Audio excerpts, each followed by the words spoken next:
नमस्ते बच्चों, आप सभी का फिर से मेरे चैनल हिंदी टेक 41 पर स्वागत है। कैसे हो आप सभी? आज मैं हिंदी व्याकरण का नया टॉपिक विराम चिन्ह लेकर आई हूँ। इससे पहले अगर आपने अब तक मेरे चैनल को सब्सक्राइब नहीं किया है तो सबसे पहले मेरे चैनल को सब्सक्राइब करें, नोटिफिकेशंस को ऑन करें ताकि मेरे आने वाले वीडियोस की नोटिफिकेशंस आप तक पहुँच जाए। चलिए शुरू करते हैं आज का टॉपिक विराम चिन्ह। विराम का अर्थ क्या होता है? विराम का शाब्दिक अर्थ होता है विश्राम या रुकना। अभी मैंने इससे पहले आपको जो भी जानकारी दी, अगर मैं उसमें बीच बीच में विराम नहीं लेती, रुकती नहीं, तो शायद मैं अपनी बात आप तक सही तरीके से नहीं पहुंचा पाती। अगर मैं कंटिन्यूअसली बोलती जाती कहीं रुकती नहीं, तो शायद मैं क्या बोलने वाली हूँ आप तक नहीं सही समझ में आपको नहीं आता है, मतलब आप सही तरीके से समझ नहीं पाते। तो इसलिए विराम लेना बहुत ही ज़रूरी है। अपने विचारों को प्रकट करने के लिए हमें कई कुछ समय का विराम अथवा विश्राम लेना पड़ता है, लेकिन कहाँ तथा कितने समय के लिए रुकना है यह व्यक्त करने के लिए हम कुछ विशेष चिन्ह लगाते हैं और इन्हीं चिन्हों को हम विराम चिन्ह कहते हैं। हिंदी भाषा में प्रयोग किए जाने वाले मुख्य चिन्ह इस प्रकार से है, आप देख रहे हो। अल्प विराम, पूर्ण विराम, विस्मय सूचक, प्रश्न चिन्ह, उद्धरण चिन्ह, उसके बाद निर्देशक चिन्ह, योजक चिन्ह, अर्धविराम, लाघव चिन्ह, कोष्टक, विवरण चिन्ह और हंस पद। तो ये सारे जो चिन्ह हैं इनका हम हिंदी में इस्तेमाल करते हैं। इन सभी चिन्हों का हम इस्तेमाल करते हैं हिंदी भाषा बोलते समय या लिखते समय। तो इन चिन्हों का डिटेल में मतलब हम किस तरीके से इस्तेमाल करते हैं इसको हम डिटेल में जानेंगे। बारी बारी से शुरू करते हैं। सबसे पहले अल्प विराम। अल्प विराम को हम कॉमा भी कहते हैं। पढ़ते समय या बोलते समय जहाँ बहुत कम समय के लिए रुका जाता है वह अल्प विराम का प्रयोग किया जाता है। जैसे कि यहाँ पर आप देख रहे हो रीना, मीना, उषा, इसके बीच में मैंने अल्प विराम लगाया है। तो मैं यह उदाहरण पढ़ रही हूँ, आप सुनिएगा। रीना, मीना, उषा और गायत्री अच्छी सहेलियां हैं। तो आप देख रहे हो कि यह पढ़ते समय में जहाँ पर अल्प विराम था वहाँ पर मैं कुछ समय तक रुकी थी। तो पढ़ते समय या बोलते समय जहाँ बहुत कम समय के लिए रुका जाता है वहाँ पर अल्प विराम का प्रयोग होता है। आगे है पूर्ण विराम, या हम उसे फुल स्टॉप भी कहते हैं। जहाँ वाक्य समाप्त हो जाता है अर्थात कही जाने वाली बात पूर्ण हो जाती है वहाँ पूर्ण विराम का प्रयोग किया जाता है। आप देख रहे हो यहाँ पर पूर्ण विराम लगे हैं इस उदाहरण में। जैसे कि राम स्कूल जाता है, ये वाक्य पूर्ण हो गया है तो मैंने यहाँ पर पूर्ण विराम लगा दिया है। दूसरा भी उदाहरण है, सुधा घर जाते थे, मैंने यहाँ पर ये वाक्य पूर्ण हो गया इसलिए मैंने पूर्ण विराम लगा दिया है। तो जहाँ पर वाक्य समाप्त हो जाता है या तो हम जो बोल रहे वो पूर्ण हो रहा है, वो बात हमारी पूर्ण हो रही है, तो उस वाक्य के अंत में हम पूर्ण विराम का इस्तेमाल करते हैं। आगे है विस्मय सूचक चिन्ह। विस्मय मतलब हमारे मन के भाव, चाहे हम बहुत ज़्यादा खुश है, बहुत ज़्यादा गुस्से में है, तो जैसे कि हमारे हर्ष, शोक, आश्चर्य, भय अथवा विस्मय आदि भावों को व्यक्त करने के लिए हम विस्मय सूचक चिन्ह का प्रयोग करते हैं। जैसे कि अरे यह सब कैसे हो गया। दूसरा उदाहरण है उफ आज तो बहुत गर्मी है।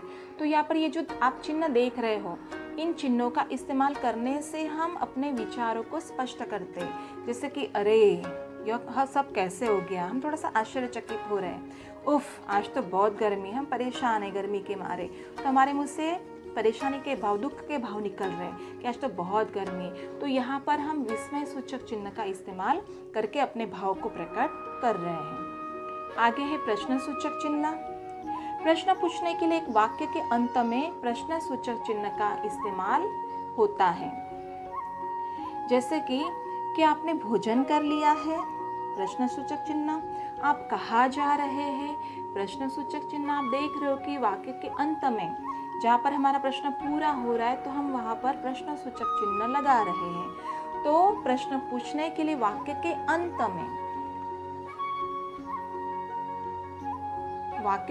अंत में हम प्रश्न सूचक चिन्ह का प्रयोग करते हैं।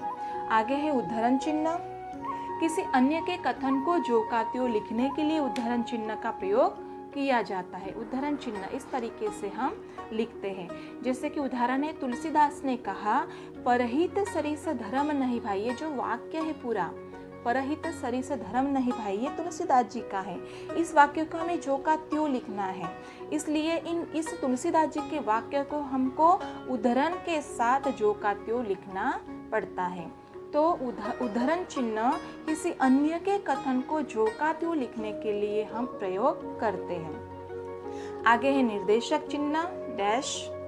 निर्देशक चिन्ह का प्रयोग, ये निर्देशक चिन्ह है, इसका प्रयोग किसी कथन से पूर्व तथा उदाहरण देने हेतु किया जाता है। जैसे कि माँ ने कहा, यहाँ पर मैंने चिन्ह लगाया, माँ ने निर्देश दिया है बेटे को कि रमेश इधर आकर अपना स्कूल कार्य कर लो। उदाहरण चिन्ह आप देख रहे हो।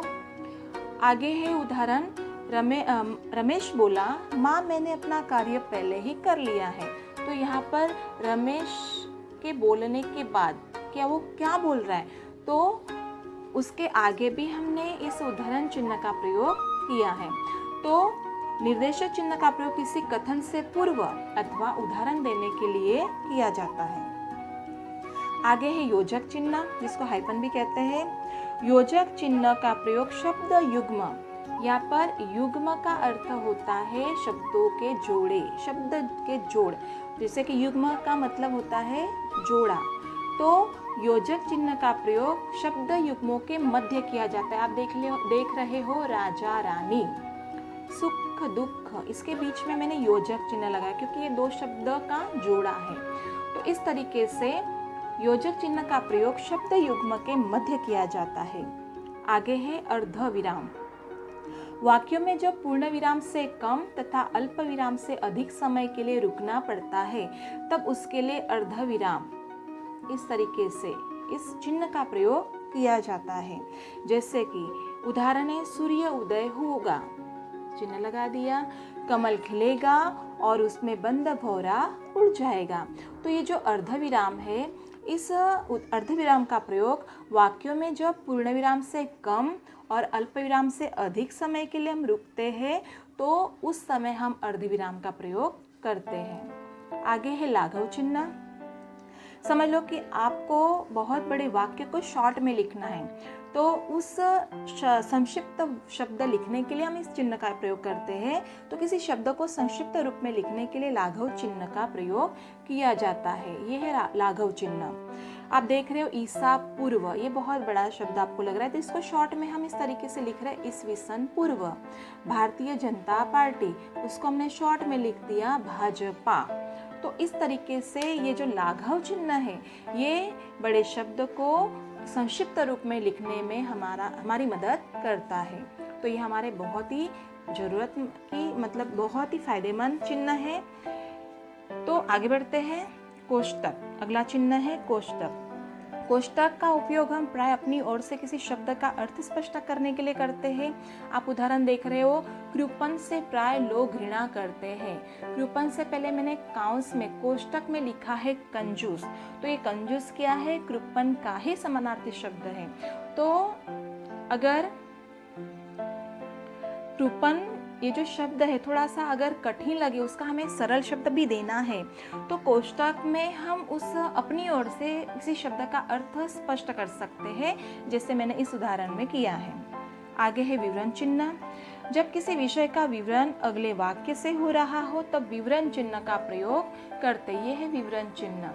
आप उदाहरण में देख रहे हो, भारत के 4 महानगर है, विवरण चिन्ह। उसके बाद हम उन 4 महानगरों के बारे में लिखेंगे, चेन्नई, दिल्ली, मुंबई और कलकत्ता। तो जब किसी विषय का विवरण अगले वाक्य से हो रहा हो तब विवरण चिन्ह का प्रयोग किया जाता है। जैसे उदाहरण में मैंने विवरण चिन्ह का प्रयोग किया है। आगे है हंस पद या त्रुटि पूरक चिन्ह। लिखते लिखते यदि कोई शब्द बीच में छूट जाए तो जिन दो शब्दों के बीच का छोटा शब्द लिखना हो उसके बीच त्रुटिपूर्वक चिन्ह लगाकर हम लिख देते हैं। जैसे कि आप उदाहरण देख रहे हो, यहाँ पर एक शब्द मुझसे लिखते समय छूट गया है। हम बहुत याद करते हैं, यहाँ पर तुम्हें यह शब्द मुझसे छूट गया था तो मैंने चिन्ह लगा दिया और ऊपर वह शब्द लिख दिया जो मुझसे छूट गया था। तो इस प्रकार से मेरा जो वाक्य पूरा हो गया। हम तुम्हें बहुत याद करते हैं। तो लिखते लिखते यदि कोई शब्द बीच में छूट जाए तो जिन दो शब्दों के बीच में जो शब्द हमें लिखना है जो हमसे छूट गया है उसको हम चिन्ह लगाकर लिख सकते हैं। तो इस प्रकार से बच्चों इस वीडियो में हमने विराम चिन्हों के बारे में डिटेल में जाना। आप ज़रूर इन विराम चिन्हों को अपने लिखने में बोलने में प्रयोग कीजिए ताकि आपकी भाषा व्याकरण के तौर पर स्पष्ट हो जाए। आप इन सभी चिन्हों को बहुत ही अच्छे से प्रयोग करोगे तो आप चाहे निबंध लिख रहे हो, प्रश्नों के उत्तर लिख रहे हो, किसी के साथ बोल रहे हो तो आपका बोलना भी व्याकरण के तौर पर स्पष्ट हो जाएगा। आप कहते हैं ना कि हम बहुत अच्छे से लिखते, इतना मतलब डिटेल में उत्तर लिखते फिर भी हमें नंबर नहीं मिलते। तो कमी क्या होती हमारे विराम चिन्हों की। हम विराम चिन्ह ही नहीं लगाते, कहीं कहीं लगाते तो हम मतलब जहाँ पर लगाना चाहिए वहाँ पर हम उचित विराम चिन्हों का प्रयोग करते नहीं हैं। इसलिए इन विराम चिन्हों का किसी भी भाषा में बहुत ही महत्व है। तो आज हमने इस वीडियो में विराम चिन्हों के महत्व के बारे में जाना। अगले वीडियो में हम फिर से नए टॉपिक के साथ मिलेंगे। तब तक के लिए नमस्कार।